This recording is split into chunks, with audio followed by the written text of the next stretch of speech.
សាដល់ហើយដេចឡើយមិនភ្លៀងធម្មជាតិស្រែច្រៀងសំនៀងព្រាមក្រោះ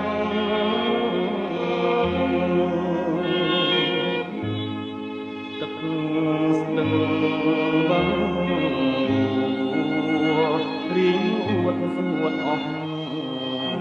តាឲ្យទ្រាំរួមរបៀបណា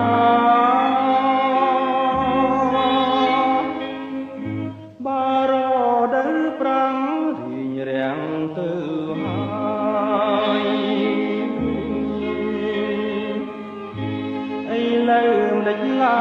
យឲ្យទ្រូងទុក